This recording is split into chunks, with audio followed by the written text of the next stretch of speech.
When a mafia boss receives divorce papers from his pregnant wife, he thinks fear will bring her back. He's wrong.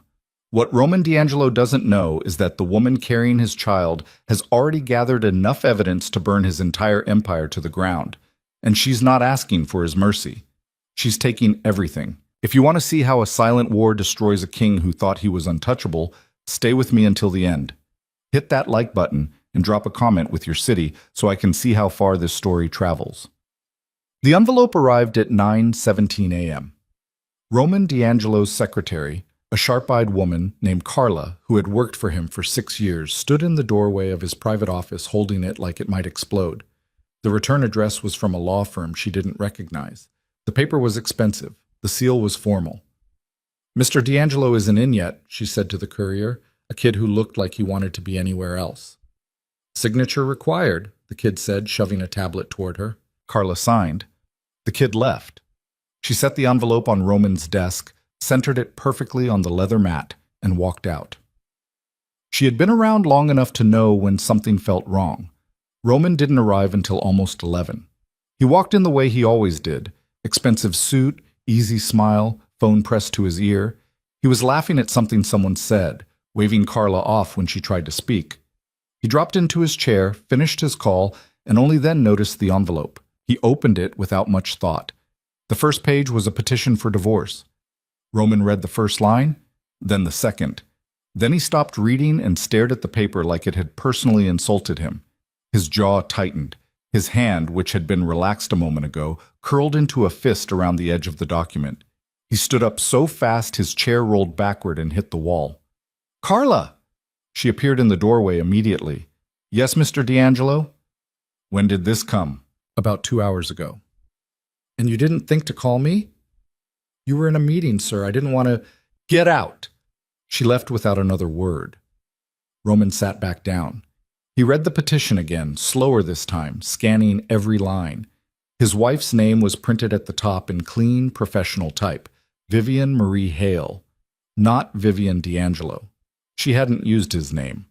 That detail bothered him more than it should have. He picked up his phone and called her. It rang 4 times, then went to voicemail.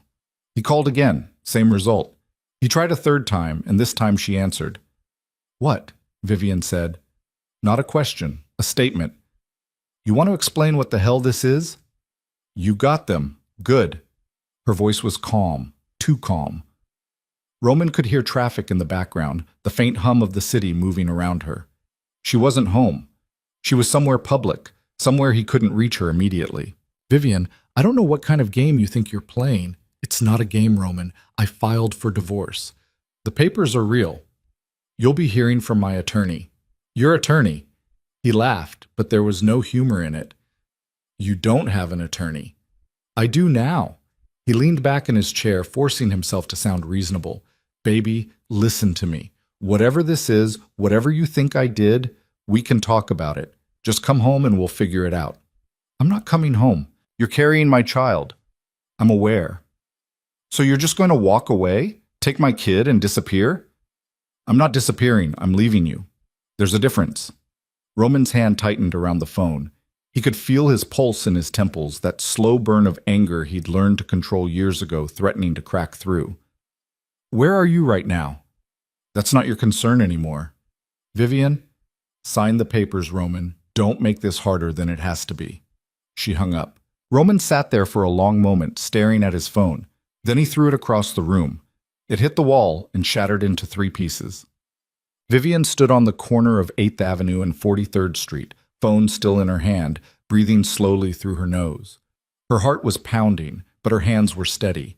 She had practiced that conversation in her head a dozen times over the past week. She knew exactly how Roman would respond. The charm first, then the threats, then the bargaining. She'd lived with him long enough to know his rhythm. She slipped her phone into her bag and started walking. The apartment she was staying in belonged to a friend from grad school, a woman named Marissa who had moved to Boston 2 years ago and kept the lease because the rent was too good to give up. Vivian had called her 4 days ago, explained the situation in the simplest terms possible, and Marissa hadn't asked questions. She'd just said yes. The place was small, 1 bedroom, a narrow kitchen, a living room that barely fit a couch, but it was hers for now. That was all that mattered. Vivian unlocked the door and stepped inside. The apartment smelled faintly of old wood and cleaning solution. She dropped her bag on the couch and walked to the window. From here, she could see a small slice of the street below, people moving in and out of shops, cars honking, the ordinary chaos of the city continuing like nothing had changed. But everything had changed. She placed one hand over her stomach. She was 14 weeks along now. The baby wasn't showing yet, not really, but she could feel the difference in her body. The slight heaviness, the way her clothes fit differently, the strange, persistent nausea that came and went without warning. She had been terrified when she first found out. Not because she didn't want the baby, she did in a way that surprised her, but because she knew what it would mean. Roman would use it. He would see it as leverage, as proof that she belonged to him, and for a while she had believed that too. But then she found the messages. It had been 3 weeks ago, a Tuesday night. Roman had been in the shower and his phone was on the nightstand, screen glowing with a notification. Vivian had glanced at it without thinking, the way you do when something lights up in your peripheral vision. The message was from someone named Stephanie. Missing you tonight. Wish you were here instead. Vivian stared at it. She didn't pick up the phone. She didn't unlock it. She just read those 2 sentences over and over until they stopped making sense. When Roman came out of the bathroom, she was sitting on the edge of the bed, hands folded in her lap. "You okay?" he asked, rubbing a towel through his hair. "Fine," she said. He kissed the top of her head and got dressed. "He had a meeting," he said. "Something urgent. He'd be back late. Don't wait up." She nodded. She didn't say anything. After he left, she sat there for a long time, staring at the wall. Then she stood up, walked to his office, and started looking. Roman had always been careful. He kept his business locked down, his files encrypted, his conversations coded. But Vivian wasn't looking for his business. She was looking for Stephanie. It took her 2 days to find the phone records. Roman kept a second phone. She'd known that for years, but she'd never cared enough to go looking for it. Now she did. She found it in a drawer in his desk underneath a stack of old contracts. It wasn't even password protected. The messages went back months. Pictures, videos, conversations that made Vivian's stomach turn. Stephanie wasn't just some occasional distraction. She was a fixture. Roman bought her things, took her places, made promises. Vivian scrolled through it all with a strange, detached calm. She didn't cry. She didn't scream. She just read, screenshot, and saved everything to a cloud account Roman didn't know existed. Then she kept digging. That was when she found the financial records. Roman's business, the parts he showed the world, was clean. Restaurants, real estate, a few investment portfolios. Legal, legitimate, boring. But underneath that, buried in accounts and transfers that carried Vivian's name, was something else entirely. She found payments that didn't make sense.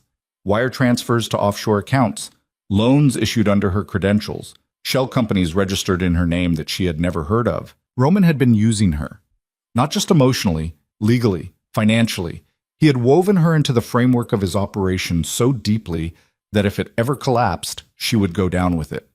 She sat in his office until 3 a.m, copying files, forwarding documents to herself, taking pictures of everything she couldn't download. Her hands shook the entire time, but she didn't stop. By the time the sun came up, she had enough to bury him.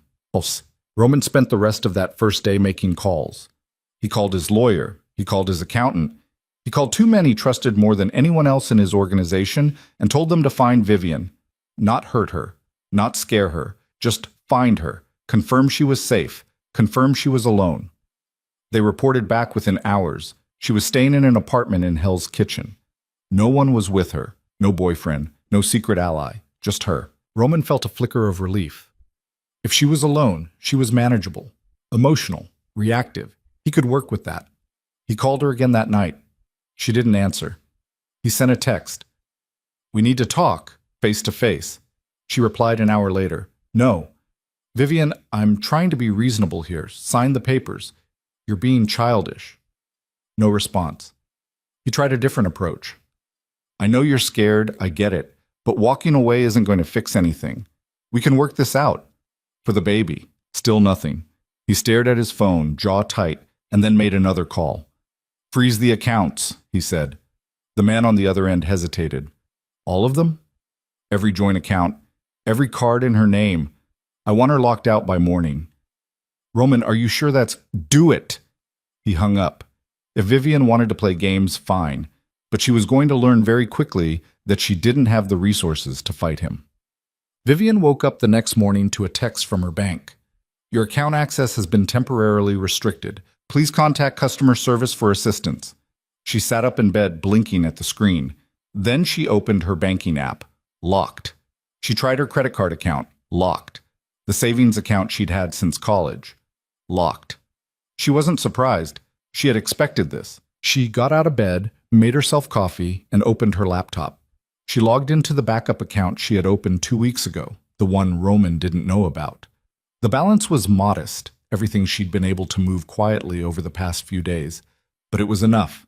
Enough to pay Marissa's friend for the apartment, enough to cover a lawyer, enough to survive while the divorce played out. Roman thought he could starve her into submission. He thought cutting off her access would force her to come crawling back. He was wrong. The messages started that afternoon. They came from numbers she didn't recognize. Some were polite, almost friendly. Hey Vivian, it's Marco. Haven't seen you around. Everything okay? Others were more direct. Roman's looking for you. Might want to call him back. One message from a number with no name attached was just a picture. It was a photo of the apartment building she was staying in. No caption, no explanation, just the picture. Vivian stared at it for a long time. Then she deleted it, blocked the number, and kept moving. She met with her lawyer 2 days later.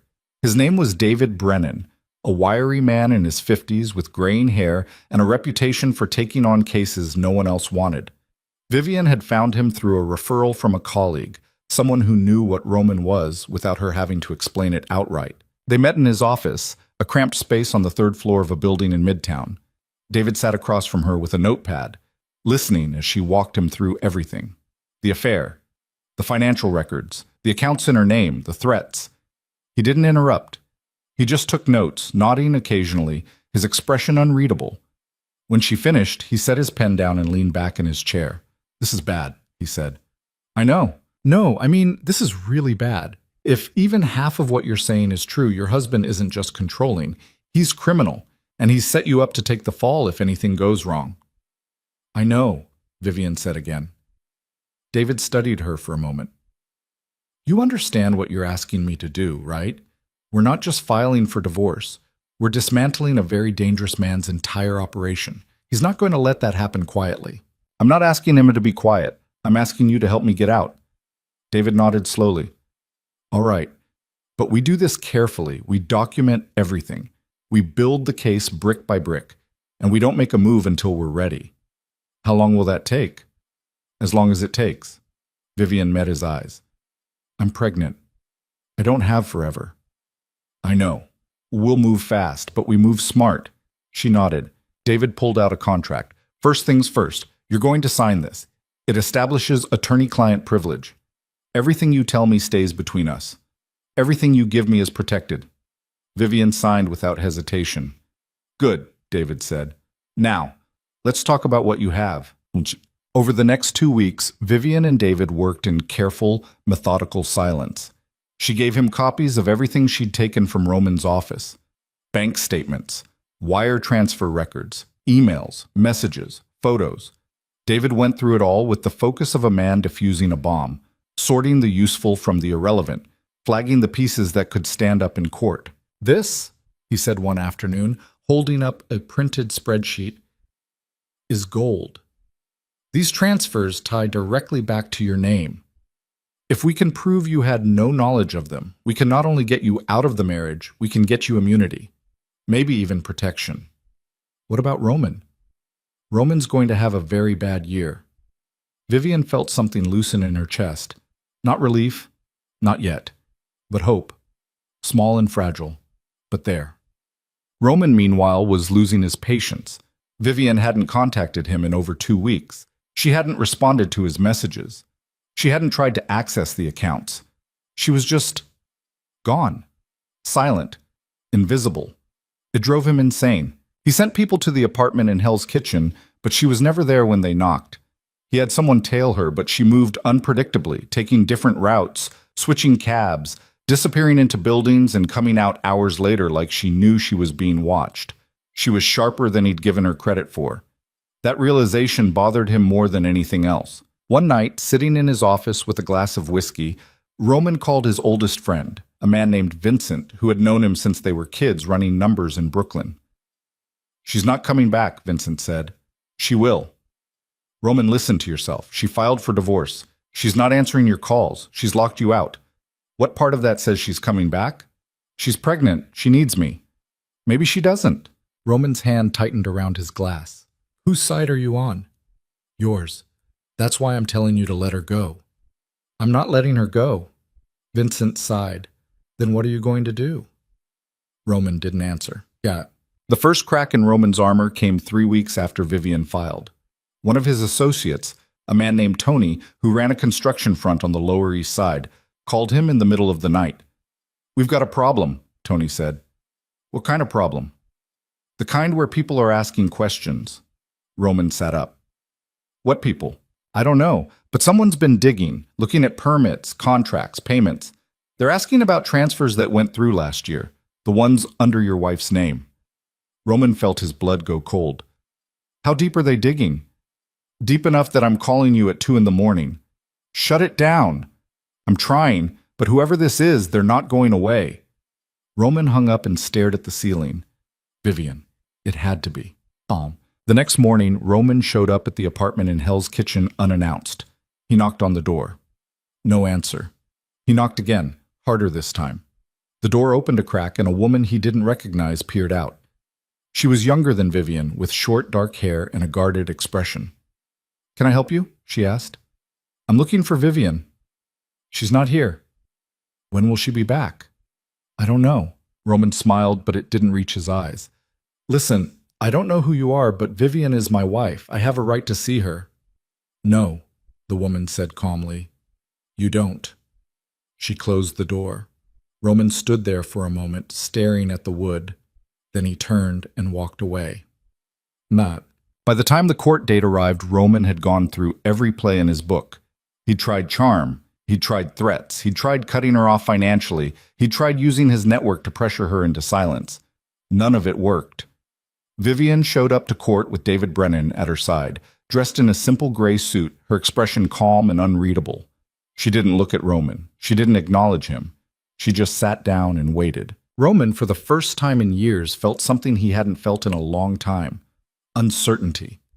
The judge reviewed the case quickly, flipping through the documents David had submitted. Roman's lawyer, an expensive, polished man named Gerald, tried to argue that Vivian was unstable, that she was acting out of emotion, that the financial claims were baseless. David didn't argue back. He just handed the judge a folder. Inside were copies of every transaction, every transfer, every piece of evidence Vivian had collected. The judge read in silence for what felt like an eternity. Finally, she looked up.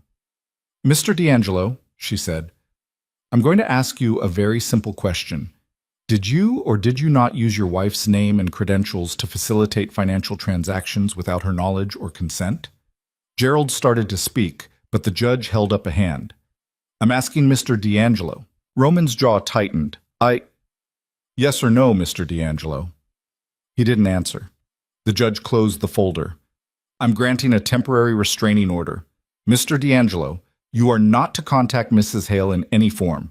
You are not to approach her residence, her workplace, or any location where she may reasonably be expected to be. Financial access will be restored to Mrs. Hale immediately, and joint assets will be frozen pending further review." Roman's lawyer leaned over, whispering urgently, but Roman wasn't listening. He was staring at Vivian. She still wasn't looking at him. The judge continued. "This court will reconvene in 30 days to address the divorce petition and any related criminal complaints. Until then, both parties are to refrain from any contact. Am I clear?" "Yes, Your Honor," David said. Gerald nodded stiffly. The judge banged her gavel. Roman stood up slowly, his hands shaking with barely controlled rage. He walked out of the courtroom without looking back. Vivian stayed seated until he was gone. Then, finally, she let out a breath. What? That night, Vivian sat in the apartment alone, staring at her phone. She had won the first round. The restraining order was in place. The accounts were unfrozen. David had assured her that the evidence was strong enough to hold up in court, but she didn't feel victorious. She felt tired, hollowed out, like she'd been running for weeks and had finally stopped long enough to realize how much it hurt. Her phone buzzed. It was a message from Marissa. "You okay?" Vivian stared at it for a long time. Then she typed back, "Yeah, I think so." She set the phone down and closed her eyes. For the first time in months, she let herself believe that maybe, just maybe, she was going to make it out of this alive. The restraining order didn't stop Roman from trying. 3 days after the court hearing, Vivian's phone started ringing from blocked numbers. She didn't answer any of them. On the fourth day, flowers showed up at the apartment. White roses, expensive, with a card that read, "We can fix this," no signature. Vivian threw them in the trash without opening the box fully. On the fifth day, she got a call from her mother. "Vivian, honey, what's going on?" her mother said, voice high and worried. "Roman called me. He said you walked out, that you won't talk to him." Vivian closed her eyes. "Of course he did." "Mom, I can't get into this right now. He said you're pregnant. Is that true?" "Yes." "And you didn't tell me?" "I was going to. Things got complicated." "Complicated how?" "Vivian, he's your husband. He sounded devastated. He said he doesn't even know where you're living." "That's the point." Her mother went quiet for a moment. Then she said in that careful voice she used when she was trying not to sound judgmental, "I know marriage is hard, sweetheart, but you have a baby to think about now. A child needs both parents." Vivian's grip on the phone tightened. "Mom, you don't know what he's done." "Then tell me." "I can't. Not yet. But I need you to trust me, please." Her mother sighed. "I just don't want you to make a mistake you'll regret." "I won't." They hung up a few minutes later, the conversation ending in that awkward, unfinished way it always did when they disagreed. Vivian sat on the couch afterward, staring at the wall, feeling the slow burn of frustration creep up her spine. Roman was already working the angles, calling her family, playing the victim, making himself look like the man who'd been abandoned instead of the man who'd betrayed her. She shouldn't have been surprised. This was what he did. He controlled the narrative. He always had. But this time, she wasn't going to let him. She picked up her phone and called David. "He's already started," she said when he answered. "Started what?" "Calling my family, painting me as unstable. He called my mother and told her I walked out for no reason." David didn't sound surprised. "That's textbook. He's trying to isolate you, make you look irrational, so when this goes to trial, he can argue you're not fit to make decisions." "What do I do?" "Nothing. Don't engage. Don't defend yourself to people who aren't in the courtroom. Let him talk. Let him spin. It won't matter when we show the judge what he's really been doing." Vivian wanted to believe that, but it was hard to sit still while Roman dismantled her life piece by piece. "Vivian," David said, his tone softening slightly, "I know this feels impossible right now, but you're doing everything right. Don't let him pull you off course." She nodded even though he couldn't see her. "Okay. I mean it. Stay focused, stay quiet, and let me do my job." After they hung up, Vivian sat in the silence of the apartment and tried to breathe through the tightness in her chest. She was 18 weeks pregnant now. The nausea had finally started to ease, but the exhaustion hadn't. Every day felt like pushing a boulder uphill, and she was running out of strength. But she couldn't stop. Not yet. She opened her laptop and started going through the files again, the ones she'd copied from Roman's office. There had to be something she'd missed, something bigger, something that would make the case airtight. She found it 2 hours later. It was buried in a folder labeled Consulting Fees, hidden among dozens of innocuous-looking invoices. But when Vivian cross-referenced the payment dates with Roman's calendar, she noticed something. The payments lined up almost perfectly with meetings Roman had described as business dinners, except the amounts were way too high for dinners, and the recipients weren't restaurants. They were shell companies, the same ones registered in her name. Vivian's hands started shaking as she clicked through the files. The payments went back years, hundreds of thousands of dollars, all routed through her credentials, all connected to people and businesses she'd never heard of. She forwarded everything to David with a subject line that read, "Found more." His reply came back 10 minutes later. "Holy shit. Call me first thing tomorrow morning." Vivian closed her laptop and sat back, her heart pounding. She'd thought she understood the scope of what Roman had done, but this was bigger than she'd imagined. He hadn't just used her as a shield. He'd woven her into the foundation of his operation so thoroughly that untangling it would take months, maybe years. And if she hadn't found it, if she'd stayed quiet and compliant the way Roman expected, she would have gone down with him when it all collapsed. The realization made her sick. She got up, walked to the bathroom, and threw up. Not from the pregnancy this time. From rage. When she came back out, she looked at herself in the mirror above the sink. Her face was pale, her eyes shadowed. She looked like someone who hadn't slept in weeks. Because she hadn't. But she also looked like someone who wasn't going to stop. She washed her face, dried her hands, and went back to the couch. She pulled a blanket over her legs and stared at the ceiling, too wired to sleep. Somewhere across the city, Roman was probably doing the same thing. Good. Let him lose sleep too. Roman wasn't sleeping. He was sitting in his office at 2 a.m, staring at his phone, debating whether to throw it against the wall or make another call. He'd already burned through most of his patients that day. The accountant had called with bad news. The construction permits David's people had been digging into were now under formal review. Someone had flagged irregularities. Someone had asked questions, and now the city was involved. Roman had spent the better part of the evening trying to figure out how much damage Vivian had actually done. He'd assumed she'd taken some files, some evidence of the affair, maybe some financial records. Enough to make a case for the divorce, but nothing catastrophic. He'd been wrong. She'd taken everything. His lawyer, Gerald, had confirmed it that afternoon. The documents Vivian's attorney had submitted to the court weren't just random bank statements. They were surgical, targeted. They traced payments back to specific accounts, specific dates, specific transactions that tied directly to Roman's network. "She's been planning this for weeks," Gerald had said, sitting across from Roman with a grim expression. "Maybe longer. This isn't a woman acting on impulse. This is someone who knew exactly what she was doing." Roman had laughed at that. "Vivian? She's a goddamn finance consultant. She pushes numbers around spreadsheets. She doesn't have the guts to take me on." Gerald had just looked at him. "Well, she's taking you on now." That conversation had been hours ago, and Roman still couldn't wrap his head around it. Vivian was supposed to be the easy part of his life. The part that didn't fight back. The part that stayed quiet and grateful and didn't ask too many questions. But somewhere along the way, she'd stopped being that person. And he hadn't noticed until it was too late. He picked up his phone and scrolled through his contacts until he found Vincent's number. He called. Vincent answered on the third ring, voice thick with sleep. "Do you know what time it is? I need you to find out who she's working with."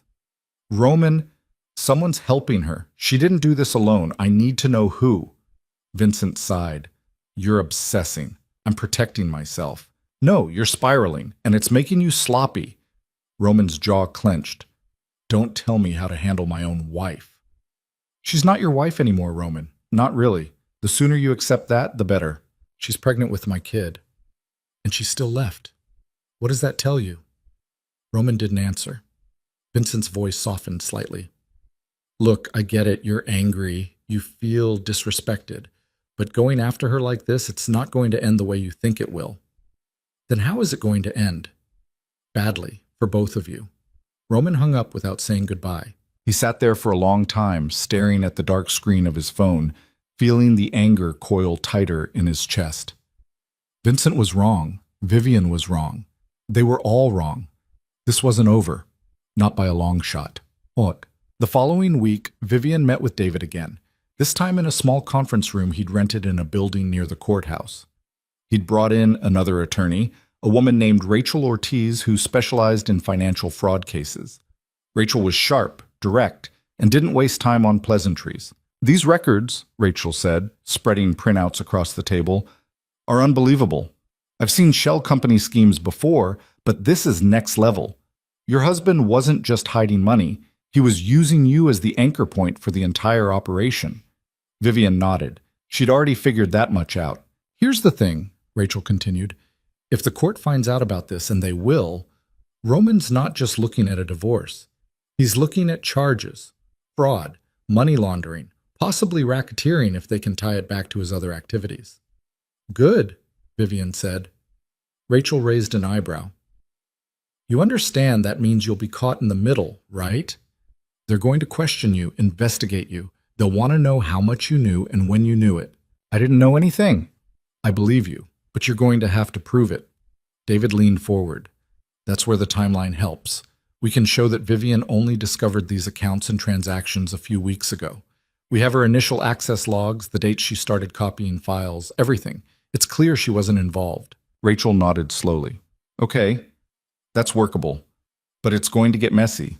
Roman's going to argue that she's lying, that she knew all along and is only turning on him now to save herself. Let him argue, Vivian said. I have the proof. Rachel studied her for a moment, then smiled faintly. I like you. You've got spine. I didn't used to.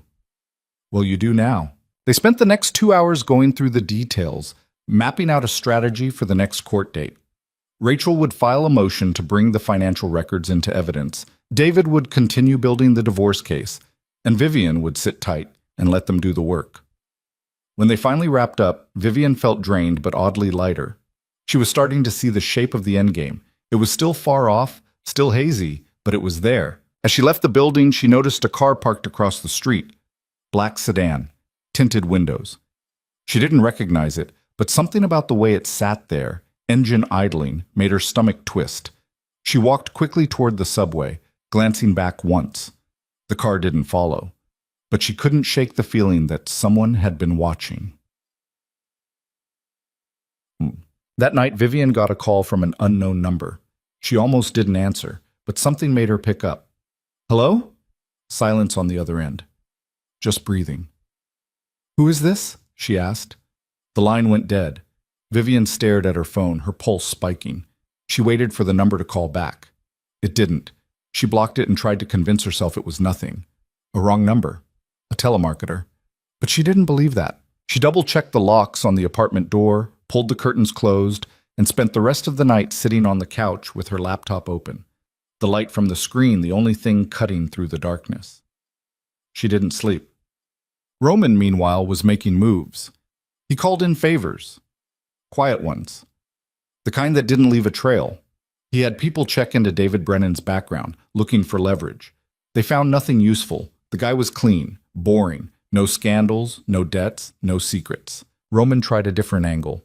He reached out to a few contacts in the financial sector, people who owed him, and asked them to put pressure on Vivian's professional reputation.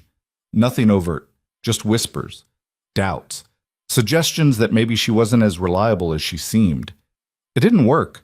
Vivian had been out of the office for weeks, and her colleagues barely noticed.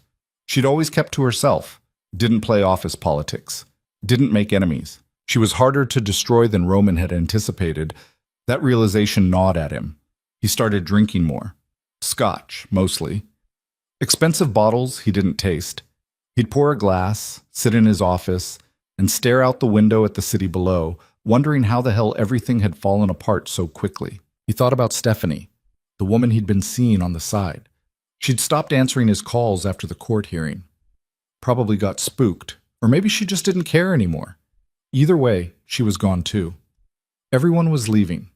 Vincent stopped by one evening, unannounced, and found Roman on his third drink. You look like shit, Vincent said, dropping into the chair across from him. Thanks. I'm serious. When's the last time you slept? Roman didn't answer. Vincent sighed. You need to let this go. I can't. Why not? Because she's making a fool out of me. No, Roman. You made a fool out of yourself. She's just the one who called you on it. Roman's hand tightened around his glass. Whose side are you on? Yours. That's why I'm telling you to stop. You keep pushing, and you're going to lose everything. The business, your reputation, maybe even your freedom. I'm not losing anything. You already have. Roman looked at him, and for a moment the anger flickered. Underneath it was something else. Something smaller. Something that looked almost like fear. She was supposed to stay, Roman said quietly. Vincent didn't say anything. I gave her everything, the house, the life, the name, and she just walked away. Maybe that's the problem. Vincent said. You gave her things. You didn't give her a reason to stay. Roman drained his glass and poured another. Get out. Vincent stood up. I hope you figure this out before it's too late. It's already too late. Vincent left without another word. Roman sat there alone, staring at the amber liquid in his glass, and for the first time in a long time, he didn't know what to do next. 2 weeks later, Vivian received a letter. It wasn't from Roman, it wasn't from a lawyer, it was from someone named Elena Russo, a woman Vivian had worked with years ago at a consulting firm in Boston. They hadn't kept in close touch, but they'd been friendly, cordial. The letter was short. Vivian, I heard what's happening. I don't know if this will help, but I thought you should know. Roman called me last week. He asked a lot of questions about you, your work, your character. He tried to make it sound casual, but it wasn't.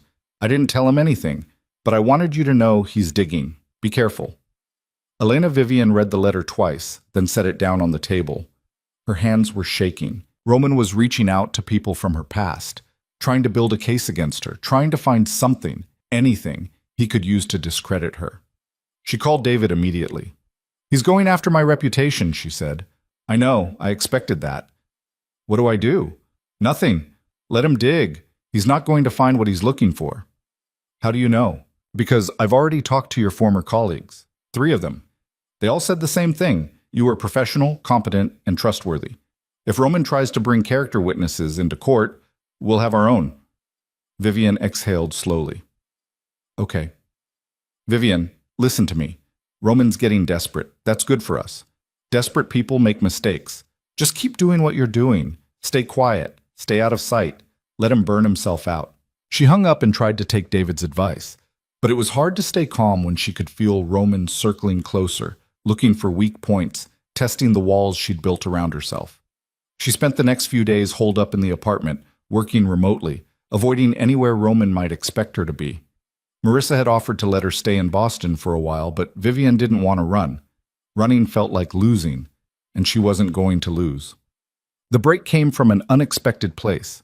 One of Roman's associates, a man named Luca, who handled logistics for the construction side of the business, reached out to David's office. He didn't go through the normal channels. He just showed up one afternoon, walked in, and asked to speak to someone about Roman D'Angelo. David called Vivian immediately. We've got a witness, he said. What kind of witness? The kind that's willing to testify. He says he has records, documents, proof that Roman's been using your name on contracts you never signed. Vivian's heart started pounding. Is he credible? I don't know yet, but I'm meeting with him tomorrow. If he's legit, this could be the nail in the coffin.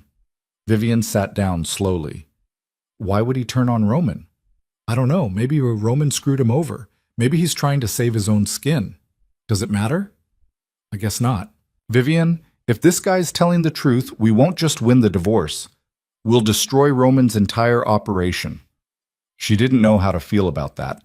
Part of her wanted Roman to suffer the way she'd suffered, but another part of her, the part that was tired and pregnant and just wanted it to be over, felt nothing but exhaustion. Okay, she said finally. Let me know what he says. David met with Luca the next day. When he called Vivian afterward, his voice was tight with barely contained excitement. He's legit. He brought everything. Signed contracts, emails, payment records. All of it ties back to you, and all of it shows you had no involvement. Does he know why Roman did it? He says Roman wanted a buffer. Someone clean to put on the paperwork in case anything went south. You were the perfect cover, educated, credible, and completely unaware. Vivian felt sick. So I was just a tool. Yeah, but now you're the one holding the hammer. She didn't respond. Vivian, this is it. This is what we needed. We file this with the court, and Roman's done. What happens to Luca? He'll probably cut a deal, testify in exchange for reduced charges, but that's not your problem. Vivian closed her eyes. Okay, do it. David filed the motion 2 days later. The court date was set for 3 weeks out. When Roman found out about Luca, he lost it. He showed up at Luca's apartment in the middle of the night, pounding on the door until a neighbor called the cops. By the time the police arrived, Roman was gone, but the damage was done. Luca filed a report, added it to the growing list of evidence against Roman. Vincent called Roman the next morning. You need to stop. He betrayed me. He's protecting himself, just like everyone else is going to do if you keep acting like this. I don't care. You should, because you're running out of people who are willing to stand by you. Roman hung up. But Vincent was right. The cracks were spreading. People were distancing themselves. Meetings were getting canceled. Calls weren't being returned. Roman's empire, which had always felt solid and untouchable, was starting to feel fragile, and he didn't know how to stop it. Vivian, meanwhile, was trying to prepare for what came next. She was 6 months pregnant now. Her body was changing in ways that made everything harder. She was slower, tired more easily. The baby kicked at odd hours, keeping her awake. But she kept going. She met with David and Rachel regularly, going over testimony, preparing for cross-examination, making sure every detail was airtight. They drilled her on what Roman's lawyer might ask: how to stay calm, how to answer without giving anything away. He's going to try to rattle you, Rachel said. He's going to bring up the affair, the pregnancy, anything he can use to make you look emotional or unstable. Don't take the bait. I won't. I mean it. Stay focused. Stick to the facts. Don't let him make this personal. It is personal. I know, but you can't let the jury see that. Vivian nodded. She understood the game. She just wasn't sure she had the energy to play it. But she didn't have a choice. The court date was 2 weeks away. And when it came, one way or another, this would be over. The night before the hearing, Vivian couldn't sleep. She lay in bed, staring at the ceiling, one hand resting on her stomach where the baby was moving in slow, rolling motions. She'd read somewhere that babies could sense their mother's stress, that the cortisol passed through the placenta and affected them too. The thought made her feel guilty, like she was failing before she'd even begun. She got up around 3 in the morning and sat by the window, watching the street below. A few cars passed. A man walked his dog. The city never really stopped, even in the darkest hours. There was something comforting about that, about knowing life kept moving whether you were ready or not. Her phone buzzed on the table. A text from David. Get some sleep. Tomorrow's going to be long. She typed back. Can't. Try. You need to be sharp. She didn't respond. She set the phone down and closed her eyes, willing herself to relax. But every time she started to drift, her mind snapped back to the courtroom, to Roman sitting across from her, to the questions she'd have to answer, to the possibility that despite everything, despite all the evidence and preparation, something could still go wrong. By the time the sun came up, she'd managed maybe an hour of broken sleep. She showered, dressed in the gray suit Rachel had told her to wear, professional, neutral, forgettable, and forced herself to eat half a piece of toast even though her stomach was in knots. Marissa called just as she was leaving. You okay? No, Vivian said honestly. You're going to do great. Just remember what your lawyer said. Stick to the facts. Don't let Roman get under your skin. Easier said than done. I know, but you've come this far. Don't let him win now. Vivian nodded, even though Marissa couldn't see her. Thanks. Call me when it's over. I will. She hung up and headed out into the cold morning air, pulling her coat tighter around herself. The courthouse was only a 20-minute subway ride away, but it felt like crossing into another country. A place where everything she'd built over the past few months would either hold up or crumble. She met David and Rachel outside the building. They were already deep in conversation, going over last-minute details, but they stopped when they saw her. You ready? David asked. As ready as I'm going to be. Rachel gave her a once-over. You look good. Calm. That's what we need. Vivian didn't feel calm, but she appreciated the lie. They walked inside together, passing through security, riding the elevator up to the 4th floor. The hallway outside the courtroom was crowded with people waiting for other cases. Lawyers in expensive suits, families huddled together, a woman crying quietly into a tissue. Vivian tried not to look at any of them. She focused on putting one foot in front of the other. And then she saw Roman. He was standing near the courtroom doors with Gerald, his lawyer, both of them speaking in low voices. Roman looked tired. There were shadows under his eyes that hadn't been there before, and his suit, though still expensive, hung on him a little differently, like he'd lost weight. For a split second, Vivian felt something twist in her chest. Not sympathy exactly, but something close to it. A ghost of the person she used to be. The one who would have worried about him, who would have wanted to fix whatever was wrong. Then Roman looked up and met her eyes. The expression on his face killed whatever softness she'd felt. It was cold, hard, furious. She looked away and followed David into the courtroom. The room was smaller than she'd expected. Wood-paneled walls, fluorescent lights, rows of benches that looked like church pews. The judge's bench sat elevated at the front, imposing and empty for now. Vivian took her seat at the table on the left side, David and Rachel flanking her. Roman sat on the right with Gerald. They didn't speak, didn't acknowledge each other. The space between them felt like a chasm. A few minutes later, the bailiff called the room to order, and the judge entered.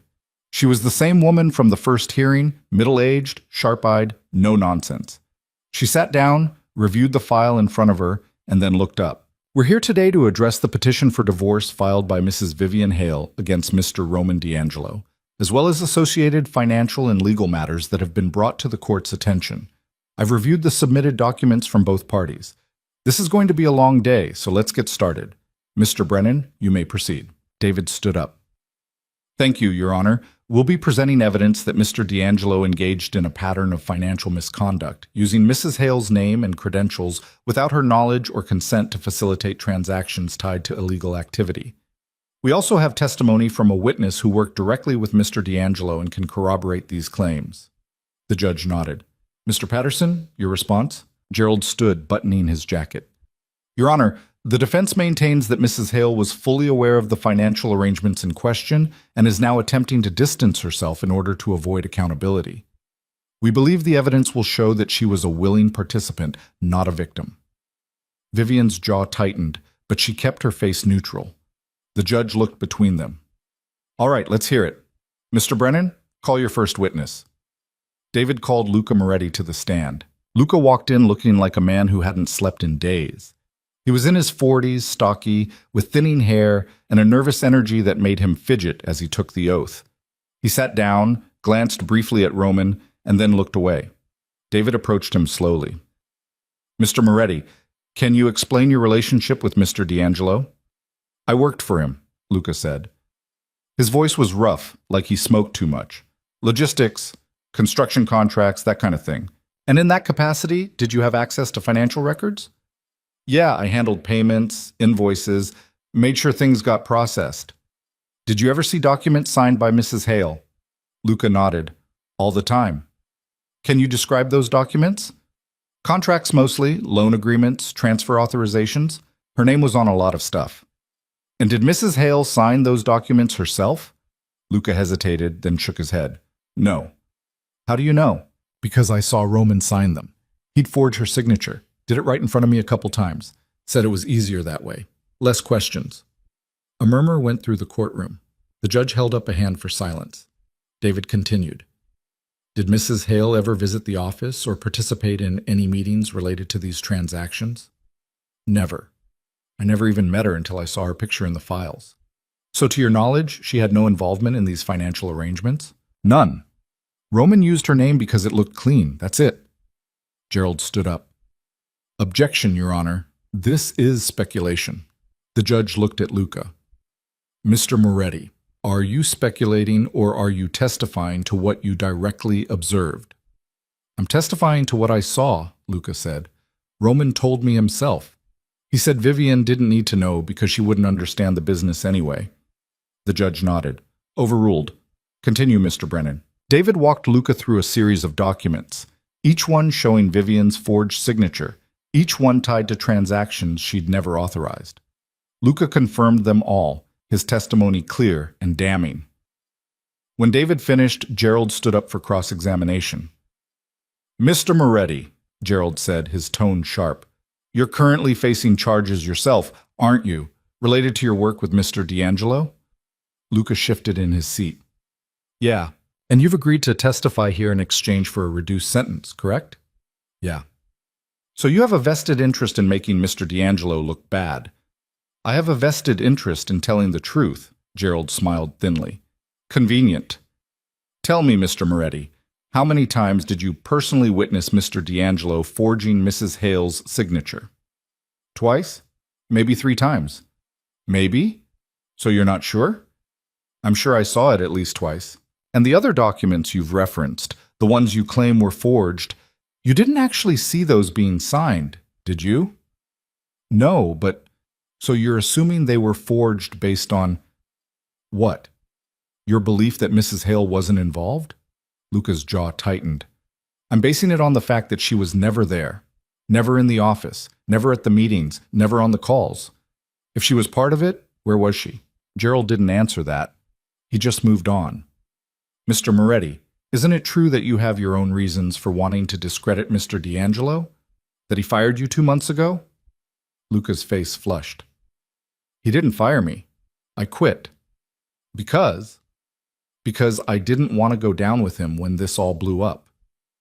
So you saw the writing on the wall and decided to save yourself by throwing your former employer under the bus. I decided to stop lying for a criminal. The judge's gavel came down. Mr. Patterson, save the editorializing for your closing statement. Do you have any further questions for this witness? Gerald shook his head. No, Your Honor. Luca stepped down, and David called his next witness. It was a forensic accountant named Martin Chen, a man in his 50s with wire-rimmed glasses and a calm demeanor. He walked the court through the financial records, explaining in meticulous detail how the shell companies worked, how the money moved, and how Vivian's name appeared on documents she'd never touched. These transactions, Martin said, pointing to a chart projected on a screen, show a clear pattern. Payments are routed through multiple accounts to obscure their origin. Mrs. Hale's credentials are used at the entry point, but there's no corresponding digital footprint. No logins, no IP addresses, no electronic signatures that trace back to her devices. Whoever signed these documents did so manually, and it wasn't her. Gerald tried to poke holes in the testimony, but Martin didn't budge. He had the data, he had the timestamps, he had everything. By the time the lunch recess was called, Vivian felt like she'd been holding her breath for hours. David leaned over. You're doing great. Just keep it together. I haven't done anything yet. Exactly. You're calm. You're composed. That's what the judge needs to see. Vivian nodded, but she didn't feel composed.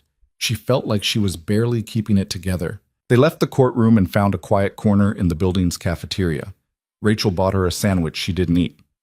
David went over what to expect when Vivian took the stand that afternoon. Gerald's going to try to make you seem complicit, he said. He'll ask why you didn't notice the accounts, why you didn't ask questions, why you stayed with Roman as long as you did. Don't get defensive. Just answer honestly. What if I don't have good answers? You do. You trusted your husband. That's not a crime. And when you found out the truth, you acted. That's what matters. Vivian wanted to believe him. When they returned to the courtroom, the judge called Vivian to the stand. She walked up slowly, feeling every eye in the room on her. She placed her hand on the Bible, swore to tell the truth, and sat down. David started with easy questions. Her name, her profession, how long she'd been married to Roman. Then he moved into harder territory. Mrs. Hale, when did you first become aware of the financial accounts that carried your name? About 2 months ago. And how did you discover them? Vivian took a breath. I found records in my husband's office. I was looking for something else, and I came across files that didn't make sense, so I started digging. What were you looking for initially? She hesitated. This was the part she dreaded. Proof of an affair.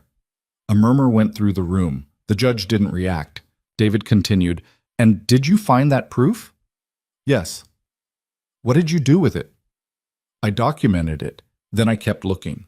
And that's when I found the financial records. Did you confront your husband about any of this? No. I knew if I did, he'd cover his tracks, so I copied everything I could and contacted an attorney. And that's when you filed for divorce? Yes. David nodded. Mrs. Hale, did you ever sign any of the documents Mr. Chen referenced in his testimony? No. Did you ever authorize any of the transactions tied to your name? No. Did you have any knowledge of your husband's business dealings beyond what he chose to share with you? No. He kept that part of his life separate. He said I wouldn't understand it, so I didn't push. Why not? Vivian looked down at her hands. Because I trusted him. David let that sit for a moment. Then he said, Thank you, Mrs. Hale. No further questions. Gerald stood up, and Vivian braced herself. Mrs. Hale, he began, his tone almost gentle, You've painted yourself as a victim here, a woman who was deceived and manipulated. But I have to ask, do you really expect this court to believe that you, a financial consultant with years of experience, didn't notice that accounts carrying your name were being used for transactions you claim to know nothing about? I didn't have access to those accounts, Vivian said evenly. I didn't know they existed. But you filed joint tax returns with your husband, correct? Yes. And those returns would have reflected income from various sources? Yes. So you saw the numbers, you saw where the money was coming from. I saw what Roman's accountant prepared. I didn't question it. Why not? Because I trusted my husband, Vivian said again. I know that sounds naive now, but at the time I didn't have a reason not to. Gerald smiled faintly. Mrs. Hale, you discovered evidence of your husband's affair and immediately started investigating his finances. That suggests you're a woman who acts decisively when she suspects something is wrong. So why didn't you act sooner? Because I didn't suspect anything sooner. You expect us to believe that in 3 years of marriage, you never once questioned where the money was coming from? I knew where it came from. Roman owns restaurants, real estate. I thought that's what I was seeing. But you're a financial consultant. You analyze money for a living. Are you telling me you couldn't tell the difference between legitimate business income and something more complicated? Vivian's hands tightened in her lap. I wasn't analyzing my husband's finances. I was living my life. A life funded by money you now claim was obtained illegally. I didn't know it was illegal. But you benefited from it. David stood up. Objection, Your Honor. Counsel is badgering the witness. The judge nodded. Sustained. Mr. Patterson, rephrase. Gerald took a step closer to the stand. Mrs. Hale, did you or did you not live in a home purchased with funds from your husband's business? Yes. Did you or did you not use credit cards tied to accounts your husband controlled? Yes. Did you or did you not enjoy a lifestyle that was made possible by the very money you now claim to have known nothing about? Vivian met his eyes. I lived the life my husband provided.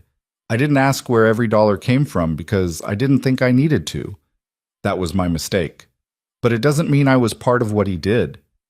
Gerald stared at her for a long moment, then turned away. No further questions. Vivian stepped down, her legs shaking. She returned to her seat, and David leaned over. You did good, he whispered. She didn't feel like she'd done good. She felt like she'd barely survived. The rest of the afternoon was a blur. More testimony, more documents. Gerald called a character witness, a business associate of Roman's who testified that Vivian had attended dinners and events where business was discussed, implying she must have known more than she claimed. David dismantled him on cross-examination, pointing out that attending a dinner wasn't the same as being involved in fraud. By the time the judge called for a recess until the following day, Vivian was exhausted. She left the courthouse with David and Rachel, avoiding eye contact with Roman, who was still inside talking to Gerald. How do you think it went? Vivian asked once they were outside. David considered. Better than I expected. Luca held up.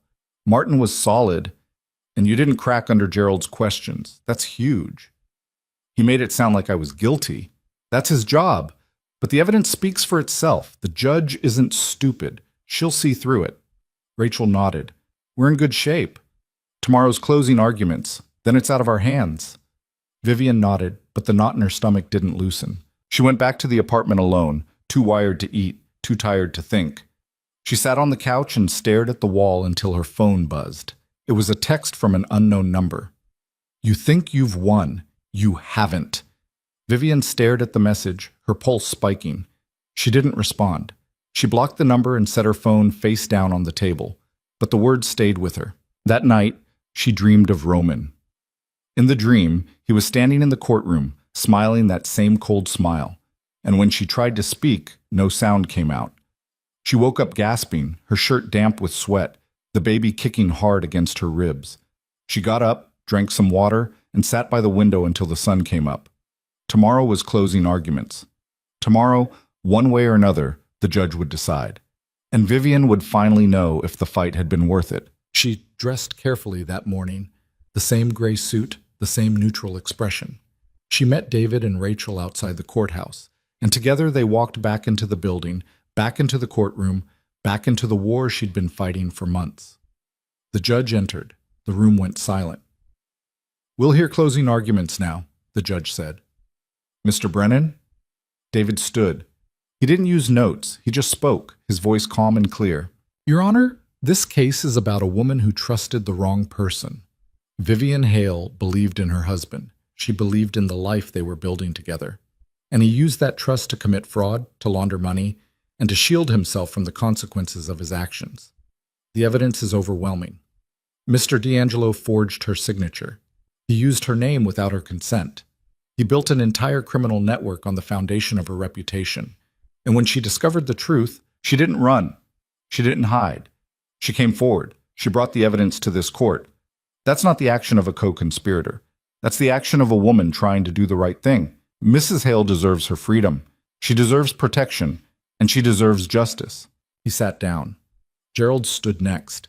His closing was polished, practiced, hitting all the notes about reasonable doubt, about the lack of concrete proof that Vivian wasn't involved, about the benefits she'd received. But when he finished, the room felt heavier on David's side. The judge took a moment, reviewing her notes. Then she looked up. I'm going to issue my ruling now. Vivian's heart stopped. The judge continued. Based on the evidence presented, I find that Mrs. Vivian Hale had no knowledge of or involvement in the financial misconduct committed by Mr. Roman D'Angelo. The forensic analysis is clear, the witness testimony is credible, and Mrs. Hale's actions upon discovering the fraud are consistent with someone who was genuinely unaware. Therefore, I am granting the petition for divorce. All joint assets will be divided equitably, with consideration given to Mrs. Hale's need for financial stability during and after her pregnancy. The restraining order will remain in place, and I am referring this matter to the district attorney's office for further investigation into Mr. D'Angelo's business practices. Vivian felt tears sting her eyes, but she didn't let them fall. The judge's gavel came down. We're adjourned. David turned to her, grinning. We won. Vivian nodded, but she couldn't speak. Across the room, Roman stood slowly. He looked at her once, his expression unreadable, and then he turned and walked out.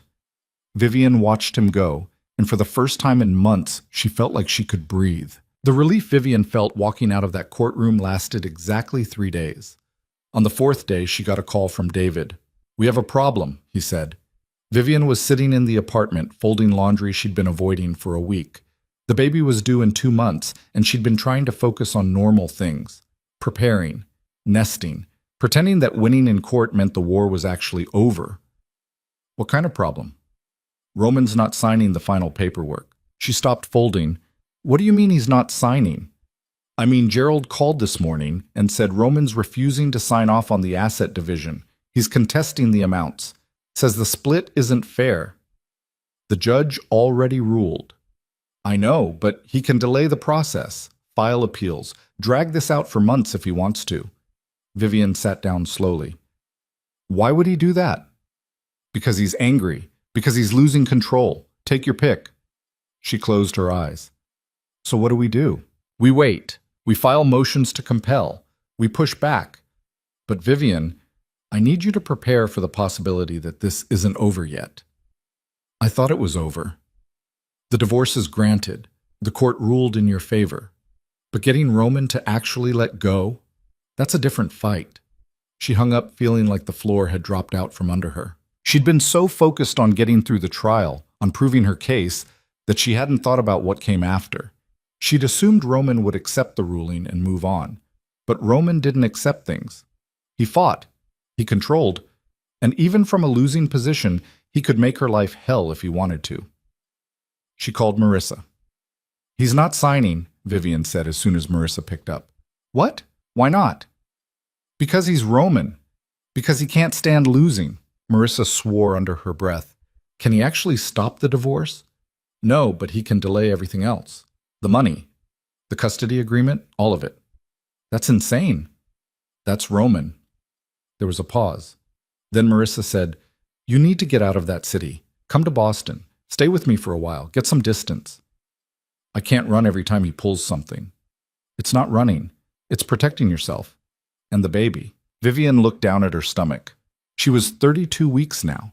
The baby was real in a way it hadn't been before. She could feel the weight of it, the constant presence. She couldn't keep living like this, in limbo, waiting for Roman's next move. "Let me think about it," she said finally. "Don't think too long."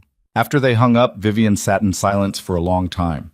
The apartment felt smaller than it had a few days ago, the walls closer. She'd been telling herself she was safe here, that the restraining order and the court ruling were enough. But deep down she knew better. Roman wasn't done. She spent the rest of that week trying to keep busy. She went to a prenatal appointment. She bought baby clothes she couldn't really afford. She avoided checking her phone too often because every time she did, she half expected another threatening message. It came on a Tuesday. Not a message this time. A letter. Hand-delivered to the apartment building, slipped under the door while she was out. The envelope was unmarked, no return address, no name. Inside was a single sheet of paper with 4 words written in block letters. "You won't get away." Vivian stared at it, her hands shaking. Then she called David. "I got another threat." "What kind?" She read him the message. David was quiet for a moment. Then he said, "Do you still have the envelope?" "Yes." "Don't touch it again. I'm sending someone to pick it up. We're filing this with the police." "Will it do anything?" "It adds to the record, shows a pattern. If Roman's behind this, it strengthens the restraining order. If it's someone else, we need to know." Vivian hung up and sat on the couch, staring at the letter on the table like it might catch fire. She didn't feel safe anymore. That night she packed a bag. Just the essentials. Clothes, documents, the files she'd kept as backup. She didn't know if she was actually going to leave, but she wanted to be ready. She called Marissa again. "I think I'm going to take you up on that offer." "Good. When?" "Soon. I just need to wrap up a few things here." "Don't wait too long, Viv. Seriously." "I won't." But she did wait. She waited because leaving felt like admitting defeat, like letting Roman win. And she'd fought too hard to walk away now. The problem was, Roman wasn't fighting in court anymore. He was fighting in the shadows. And Vivian didn't know how to defend against that. 2 days later, she got a call from her bank. "Mrs. D'Angelo?" "It's Hale now," Vivian said automatically. "Right, sorry. We're calling because there's been some unusual activity on your account." Vivian's stomach dropped. "What kind of activity?" "Several attempted withdrawals. They were flagged by our fraud department and blocked, but we wanted to notify you." "Who tried to make the withdrawals?" "We don't have that information yet, but the attempts came from a branch in Brooklyn. Do you have any accounts or cards associated with that location?" "No." "Then we're treating this as potential fraud. We're going to freeze the account temporarily while we investigate. You'll need to come in and verify your identity before we can release the funds." Vivian closed her eyes. "Okay. When?" "As soon as possible. Tomorrow if you can." She agreed and hung up. Then she called David. "He's going after my money now." David didn't sound surprised. "I'll contact the bank. Make sure they understand there's a court order protecting your assets. But Vivian, you need to start thinking seriously about your safety. This is escalating." "I know.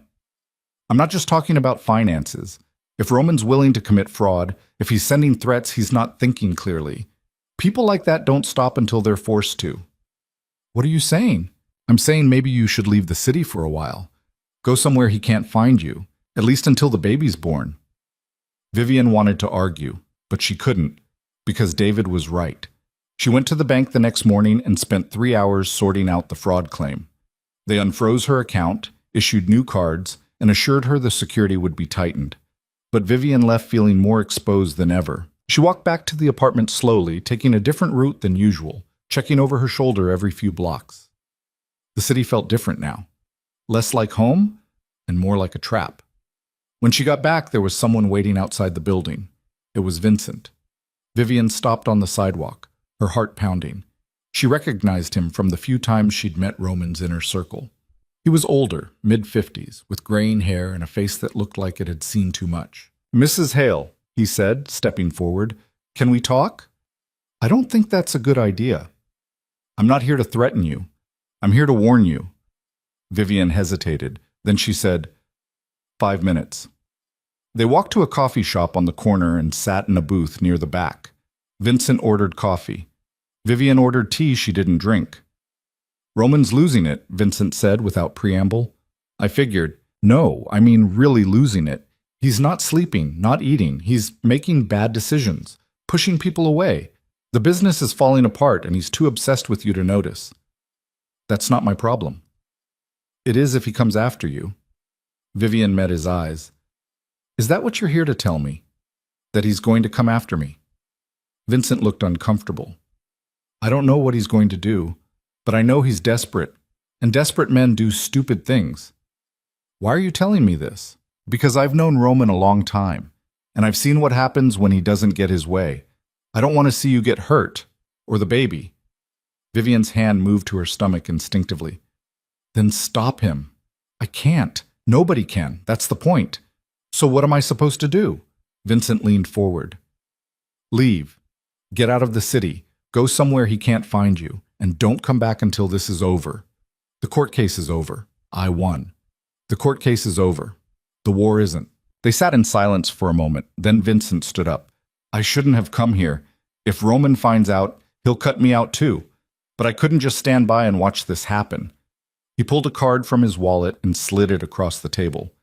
If you need anything, if something happens, call me. Vivian looked at the card. It had a phone number, nothing else. Why are you helping me? Vincent smiled sadly. Because somebody should. He left. Vivian sat there for a long time, staring at the card. Then she put it in her bag and went back to the apartment. She called Marissa that night. I'm coming to Boston. When? Tomorrow. Good. I'll get the spare room ready. Vivian packed everything she could fit into 2 suitcases. She left the furniture, the dishes, everything that didn't matter. She just wanted out. She texted David to let him know she was leaving the city temporarily. He replied immediately. Smart move. Keep me posted on where you are and stay safe. She bought a train ticket for the next morning. She didn't tell anyone else. She didn't post about it. She just disappeared.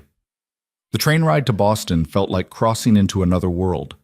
Vivian watched the city shrink behind her through the window, and for the first time in months, she felt like she could breathe without waiting for something to go wrong. Marissa picked her up at the station, took one look at her, and pulled her into a hug. You look exhausted.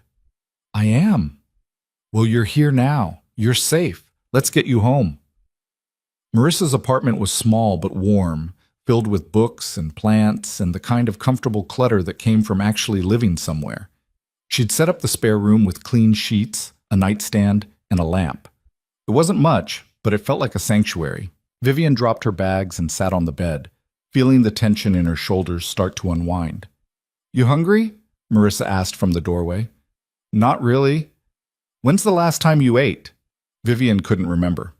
Come on, Marissa said. I'm making you something. You can't starve the baby just because Roman's an asshole. Vivian smiled despite herself. Fair point. They ate pasta at the kitchen table and Marissa talked about work, about her life in Boston, about anything except Roman and the trial. It was exactly what Vivian needed, a reminder that there was a world beyond the nightmare she'd been living in. That night, Vivian slept better than she had in weeks. But the peace didn't last long. 3 days later, David called. Roman knows you left New York. Vivian's stomach turned. How? I don't know. But Gerald called this morning asking if I knew where you were, said Roman wanted to talk to you. About what? He didn't say. But I told him to go through me if Roman has something to communicate. Do not contact him directly. Do you understand? I wasn't planning to. Good. Just stay where you are. Don't tell anyone outside your immediate circle where you're staying, and if anything feels off, call me immediately. Vivian hung up and told Marissa what David had said. Marissa frowned. How would he even know you left? I don't know. Maybe he's been watching the apartment or tracking my phone. Can he do that? If he wanted to badly enough, yeah. Marissa grabbed Vivian's phone. Give me this. She powered it down, pulled out the SIM card and handed it back. Get a burner.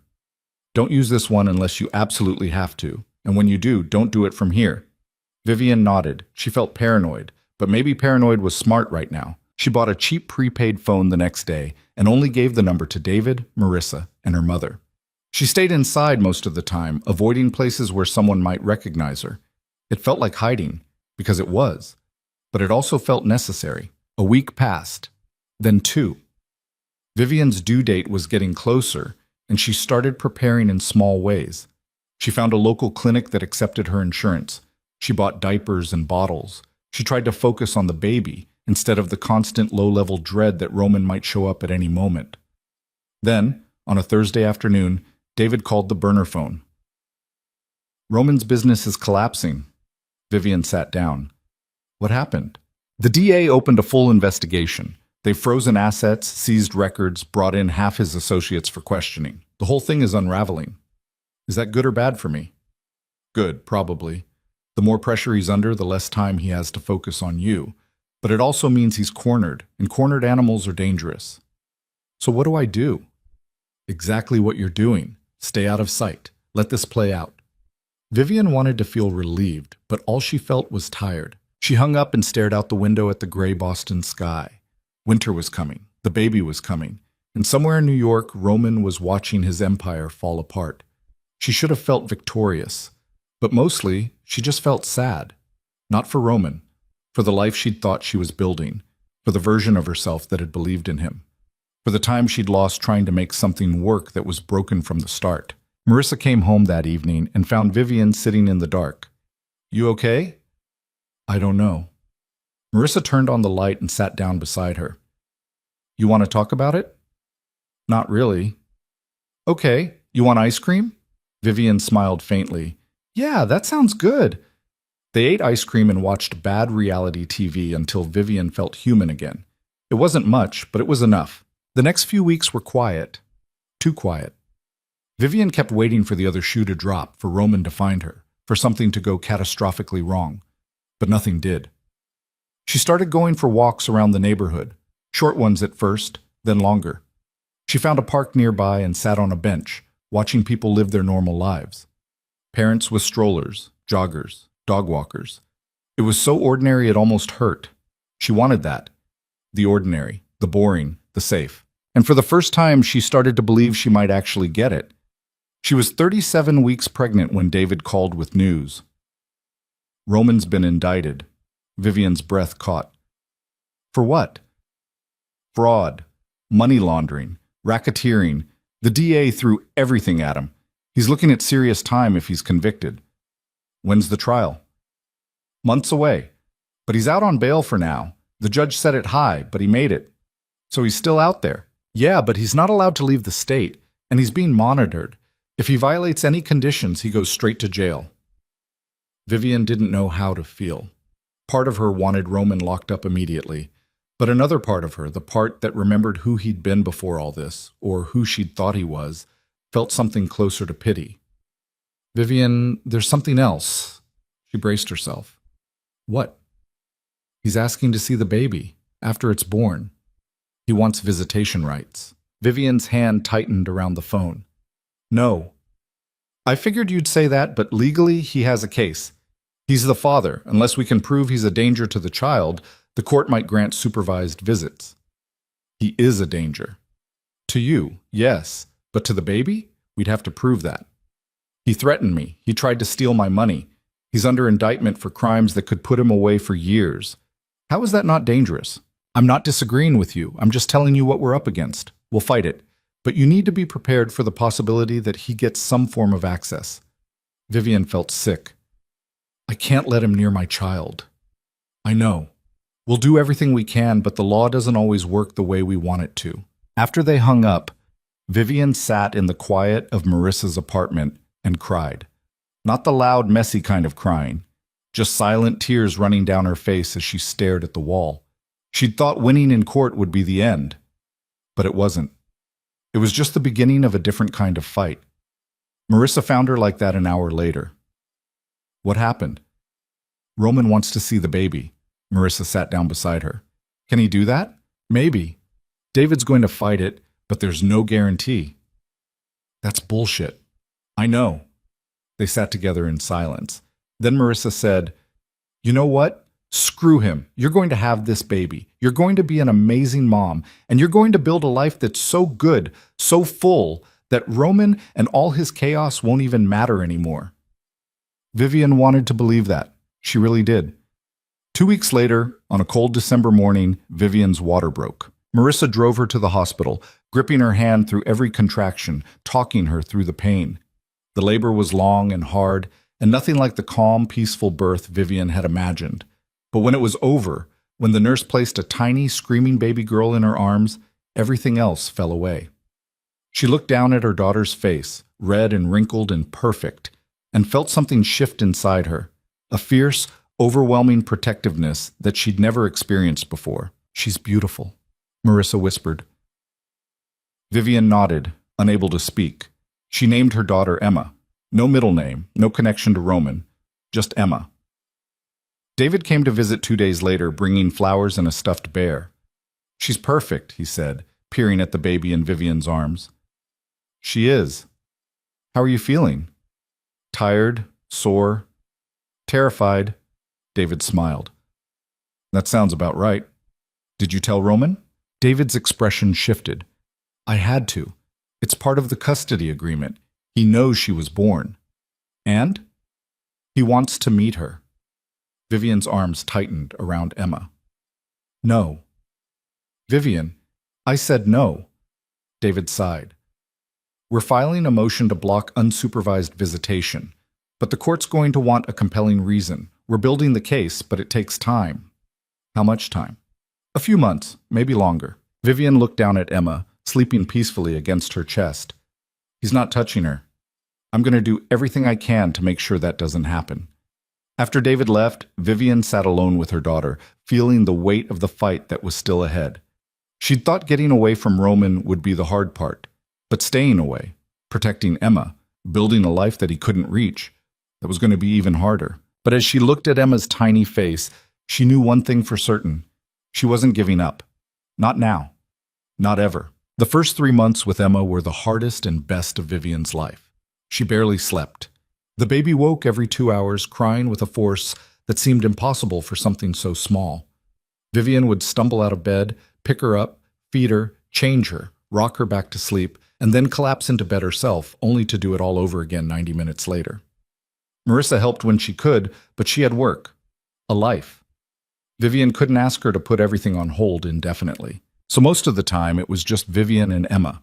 Alone in the small bedroom, the rest of the world locked out.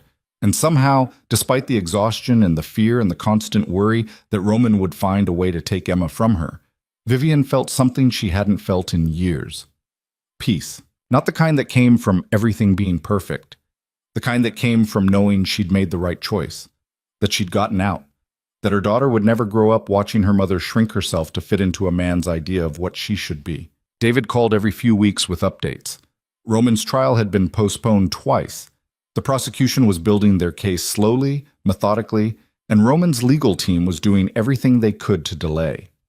Gerald had filed motions to dismiss, motions to suppress evidence, motions to move the trial to a different jurisdiction. None of it worked. The case was solid, the evidence was overwhelming, and Roman, for all his power and connections, was running out of moves. "He's going to lose," David said during one call. "It's just a matter of when." "And the visitation?" David hesitated. "Still pending. The court's reviewing our motion, but I have to be honest with you, Vivian. Unless Roman does something that proves he's a direct threat to Emma, they're probably going to grant him supervised visits." Vivian's chest tightened. "When? Could be a few months, could be longer. Depends on how long the criminal trial drags out. If he's convicted, it changes everything. Custody rights get a lot harder to enforce from prison. So we wait. We wait." Vivian hung up and looked down at Emma, who was sleeping in her arms. She had Roman's dark hair. Vivian hated that she'd noticed. Hated that every time she looked at her daughter, she saw traces of him. But Emma also had Vivian's eyes, her nose, and more importantly, she had none of Roman's cruelty. She was just a baby, innocent, untouched by the chaos that had brought her into the world. Vivian kissed the top of her head and whispered, "I won't let him hurt you." It was a promise she intended to keep. Spring came slowly to Boston. The snow melted. The trees started to bud. Vivian began taking Emma for walks in a second-hand stroller Marissa had found online. They'd go to the park, sit on a bench, watch the world come back to life. One afternoon, Vivian ran into another mother at the playground. She was older, maybe in her 40s, with 2 kids who were running around screaming at each other. "First baby?" the woman asked, nodding toward Emma. "Yeah, it gets easier," Vivian smiled politely. "Everyone keeps saying that." "Because it's true. Right now you're in survival mode. Everything feels impossible, but one day you'll wake up and realize you slept through the night, and then a few months after that, she'll smile at you, really smile, and it'll all make sense. Vivian wanted to believe her. The woman's kids came running over, demanding snacks, and she left with a wave. Vivian sat there for a while longer, watching Emma sleep in the stroller, wondering what kind of future she was building for her daughter. She'd been so focused on getting away from Roman that she hadn't thought much about what came next, where they'd live long term, what kind of work Vivian would go back to, whether she'd stay in Boston or move somewhere else entirely. The uncertainty was exhausting, but it was also freeing. For the first time in her life, Vivian got to decide. No one was telling her what to do or who to be. She could build whatever life she wanted, and if it didn't work out, she could change it. That realization hit her one night as she was feeding Emma at 2 a.m. She looked down at her daughter's tiny face, lit by the dim glow of the nightlight, and thought, "We're going to be okay." It wasn't based on anything concrete. She didn't have a plan. She didn't have stability. But she had herself. And she had Emma. And somehow, that felt like enough. The call from David came on a Tuesday in late April. "Roman's pleading out." Vivian almost dropped her phone. "What?" His lawyers worked out a deal with the DA. He's pleading guilty to fraud and money laundering in exchange for dropping the racketeering charges. He's looking at 5 to 7 years. 5 to 7 years, Vivian repeated, trying to process it. "Yeah, it's less than he deserved, but it's enough. He'll be locked up, away from you and Emma. And once he's convicted, we can use that in the custody case. A felon's rights are a lot more limited." So Emma's safe. Safer. I wouldn't say completely safe until the custody ruling comes through, but this is a big step. Vivian sat down slowly. When does he go in? Sentencing is scheduled for next month. After that, he'll be transferred to a federal facility. It'll probably be upstate New York somewhere. Can he appeal? He can try. But with a plea deal, his options are limited. This is pretty much it, Vivian. You won. She hung up and stared at the wall for a long time. She'd won. The words didn't feel real. She'd spent so many months fighting, running, hiding, that the idea of it actually being over felt impossible. But it was over. Or at least, this part of it was. Roman was going to prison. He'd lost his business, his reputation, his freedom. Everything he'd built had collapsed, and Vivian had walked away with her life intact. She should have felt triumphant, vindicated. Something. Instead, she just felt tired. Marissa came home that evening and found Vivian sitting on the couch, staring at nothing. "You okay?" "Roman's going to prison." Marissa's eyes went wide. "Seriously?" "Yeah, David just called. He took a plea deal, 5 to 7 years. Marissa sat down beside her. "That's good, right?" "Yeah, it's good." "You don't sound happy." Vivian shook her head. "I don't know what I feel. I thought I'd feel relieved or happy, but I just feel empty." Marissa put an arm around her. "You've been fighting for so long. It makes sense that you don't know what to do now that it's over." "I should feel something." "You will. Give it time." Vivian nodded, but she wasn't sure Marissa was right. The truth was, she didn't want to think about Roman anymore. She didn't want to hate him or pity him or wonder what he was feeling. She just wanted him to fade into the background of her life. A chapter that was closed, done, but she didn't know how to make that happen. Emma started sleeping through the night a few weeks later, just like that woman at the park had said she would. Vivian woke up one morning and realized she'd slept 6 hours straight. It felt like a miracle. She started going back to work part-time, taking on freelance consulting projects she could do from home. It wasn't much, but it was enough to start rebuilding her savings, enough to feel like she was moving forward instead of just surviving. She also started looking for her own place. Marissa had been incredible, letting Vivian stay as long as she needed. But it was time. Time to build something that was just hers and Emma's. She found a small one-bedroom apartment in a quiet neighborhood in Somerville. It wasn't fancy. The floors creaked, the radiator clanked. But it had good light and a landlord who didn't ask too many questions. Vivian signed the lease in June. Moving day was chaotic. Marissa helped, along with a couple of friends Vivian had reconnected with from grad school. They hauled boxes up 3 flights of stairs, assembled a crib, argued about where the couch should go. By the time everyone left, Vivian was exhausted. But she stood in the middle of her new living room, holding Emma, and felt something close to pride. This was hers. No one had given it to her. No one could take it away. She was building a life, slowly, imperfectly. But it was hers. Roman's sentencing happened in July. Vivian didn't go. She didn't want to see him. Didn't want to give him the satisfaction of knowing she was still thinking about him. David went on her behalf and called afterward. 7 years. He'll be eligible for parole in 5. Okay. The custody hearing is scheduled for next month. With the conviction on record, we're in a strong position. I don't think he's going to get unsupervised visits, and even supervised ones will be limited. What does that mean for Emma? It means she's protected. The court's not going to put a child in the care of a convicted felon. He might get an hour every few months in a supervised setting, but that's it. And honestly, once he's in prison, I doubt he'll even push for it. Vivian felt the last knot of tension in her chest start to loosen. So it's really over. It's really over. She hung up and looked at Emma, who was playing on a blanket on the floor, grabbing at a stuffed rabbit. You're safe, Vivian said softly. You're safe, and you're loved, and you're never going to know what it's like to be afraid of the person who's supposed to protect you. Emma looked up at her and smiled. It was the first real smile, the kind that reached her eyes. And just like that woman at the park had said, it made everything make sense. The custody hearing was brief. Roman didn't show up. His lawyer argued half-heartedly for supervised visitation, but the judge wasn't interested. With Roman in prison and the evidence of his criminal activity and threats against Vivian on record, the ruling was swift. Full custody to Vivian. No visitation rights for Roman until Emma turned 18 and could decide for herself. Vivian walked out of the courthouse feeling like she could finally breathe. It was over, completely. Finally. She called Marissa from the steps outside. I got full custody. Marissa screamed so loud Vivian had to hold the phone away from her ear. Oh my God, Viv, that's amazing. I know. We're celebrating. Tonight. I'm coming over. You don't have to. I'm coming over. Be ready. Marissa showed up that evening with Chinese food, a bottle of sparkling cider, and a chocolate cake from the bakery down the street.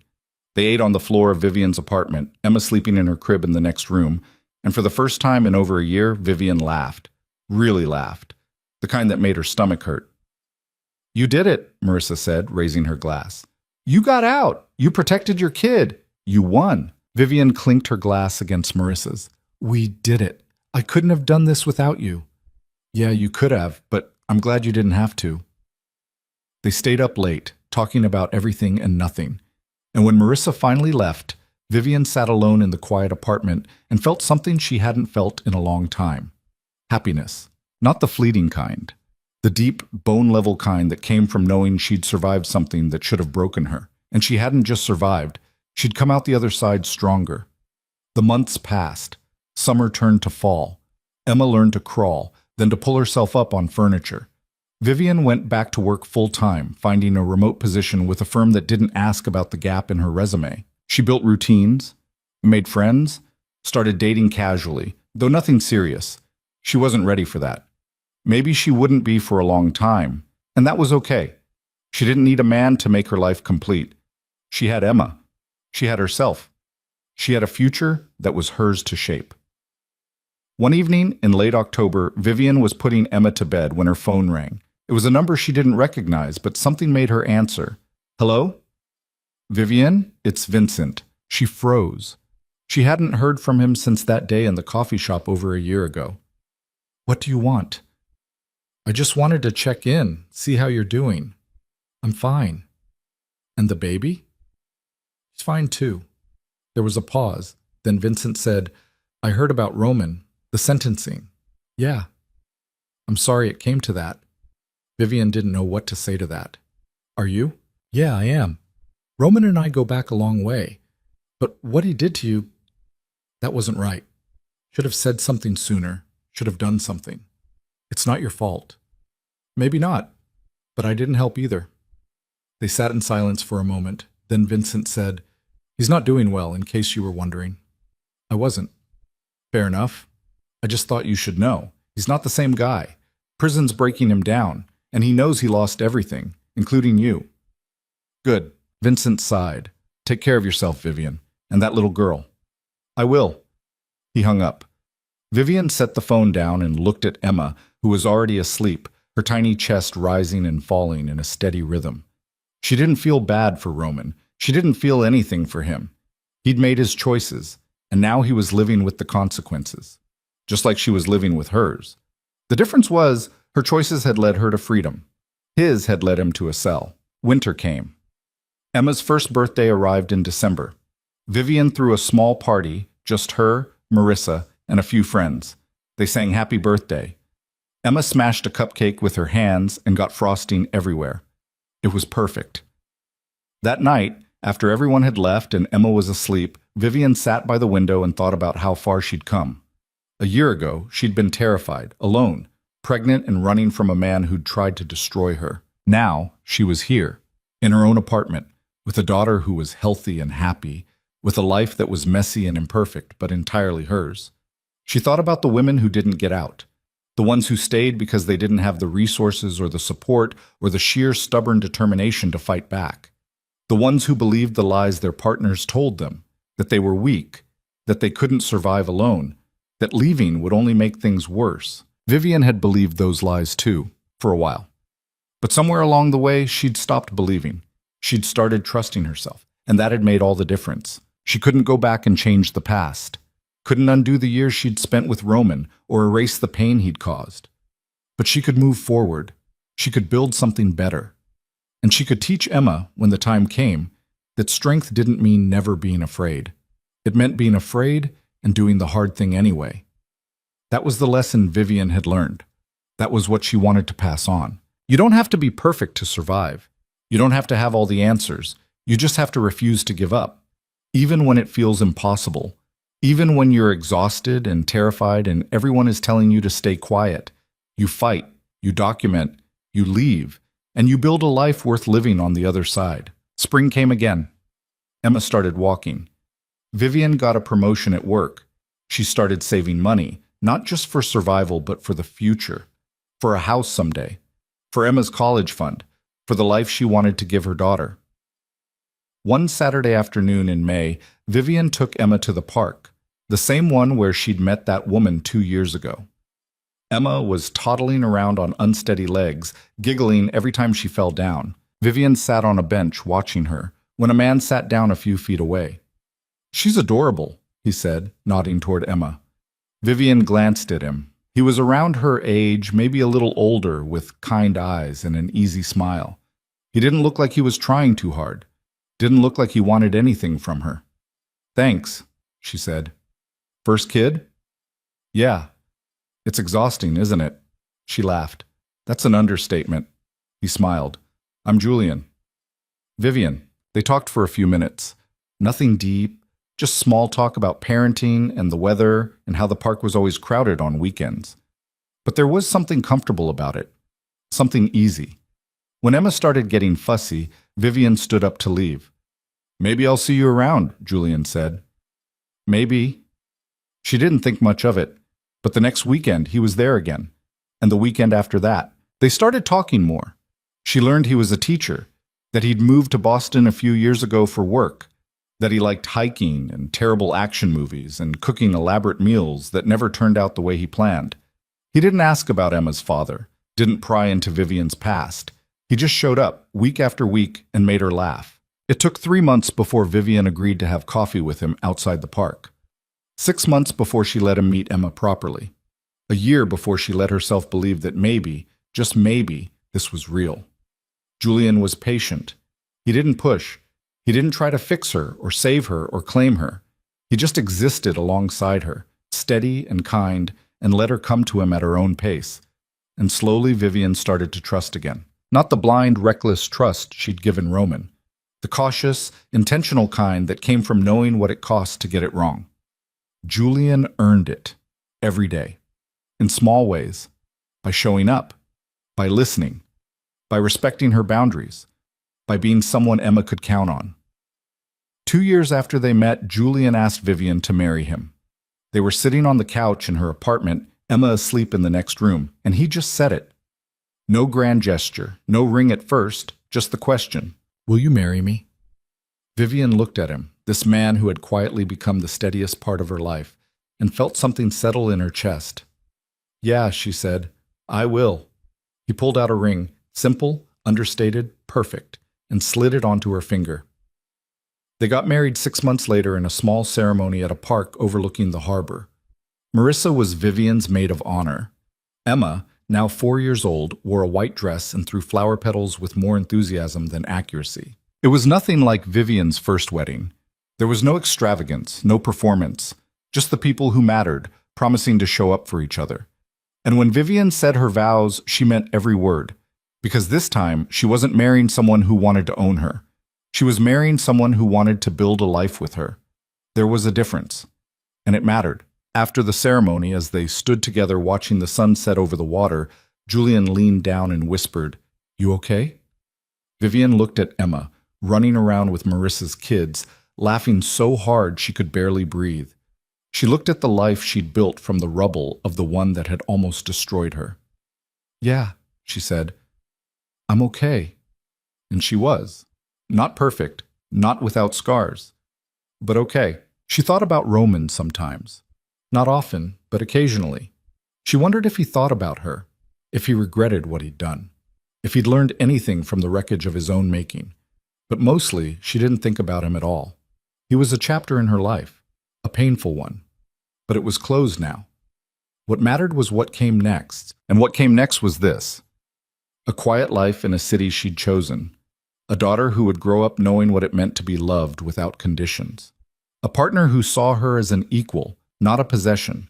It wasn't the life Vivian had imagined when she was younger. It was better, because it was real, built on honesty and hard work and the kind of love that didn't demand you shrink yourself to fit.